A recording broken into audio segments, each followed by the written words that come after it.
আসসালামু আলাইকুম। এটিএন বাংলার বিশেষ সংবাদে সবাইকে স্বাগত জানাচ্ছি। আমি শান্তা ইসলাম।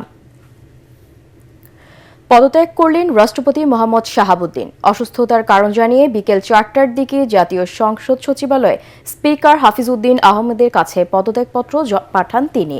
এ নিয়ে সংসদ ভবনে কিছুক্ষণের মধ্যেই জরুরি সংবাদ সম্মেলন করবেন স্পিকার হাফিজউদ্দিন আহমদ। 2023 সালের 24শে এপ্রিল দেশের 22তম রাষ্ট্রপতি হিসেবে শপথ নেন মোহাম্মদ শাহাবুদ্দিন। 2024 সালের জুলাই গণ আন্দোলনে রাজনৈতিক পট পরিবর্তনের পর থেকেই রাষ্ট্রপতি শাহাবুদ্দিনের পদত্যাগের দাবি ওঠে। বিভিন্ন সময়ে তার পদত্যাগ ও বিচারের দাবি জানিয়ে আসছে বিরোধী দলের নেতারা। সংবিধান অনুযায়ী রাষ্ট্রপতির পদ শূন্য হলে জাতীয় সংসদের স্পিকার ভারপ্রাপ্ত রাষ্ট্রপতির দায়িত্ব পালন করবেন এবং 90 দিনের মধ্যে নতুন রাষ্ট্রপতি নির্বাচনের বিধান রয়েছে। ফলে নতুন রাষ্ট্রপতি নির্বাচিত ও দায়িত্ব গ্রহণ না করা পর্যন্ত ভারপ্রাপ্ত রাষ্ট্রপতির দায়িত্ব পালন করবেন স্পিকার হাফিজউদ্দিন আহমদ। কিছুক্ষণ আগে কথা বলেছেন আমাদের বিশেষ প্রতিনিধি মাহবুব কবির চপলের সাথে।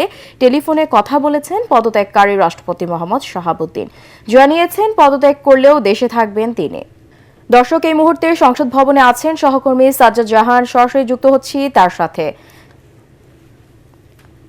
সাজ্জাদ, রাষ্ট্রপতির পদত্যাগ নিয়ে সবশেষ কি তথ্য আছে আপনার কাছে, আমাদেরকে জানান।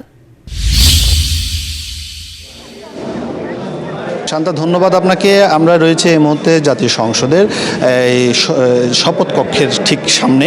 আপনাকে দেখানোর চেষ্টা করছি। আপনি জানেন যে রাষ্ট্রপতি মোহাম্মদ শাহাবুদ্দিন পদত্যাগ করেছেন এবং কি সেই পদত্যাগপত্র পাঠিয়েছেন।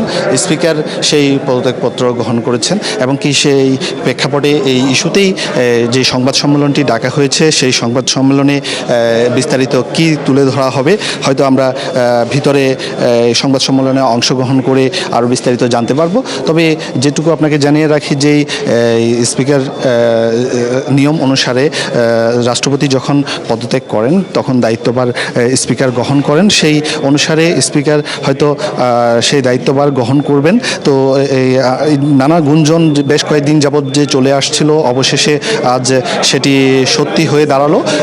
আমরা দেখতে পেলাম যে রাষ্ট্রপতি মোহাম্মদ শাহাবুদ্দিন পদত্যাগ করলেন এবং কি সেই আনুষ্ঠানিকতা সম্পন্ন করে হয়তো এই সংবাদ সম্মেলনের মাধ্যমে আগামীতে কিভাবে রাষ্ট্রভার এবং কি রাষ্ট্রের যে দায়িত্ব, রাষ্ট্রপতির যে দায়িত্ব, সেই দায়িত্ব কিভাবে জাতীয় সংসদের স্পিকার পালন করবেন সেই বিষয়াদি উল্লেখ করা হবে। তো আপাতত যে পদত্যাগের যে কারণ উল্লেখ করা হয়েছে সে বিষয়ে হয়তো আমরা বিস্তারিত এখনও জানতে পারিনি।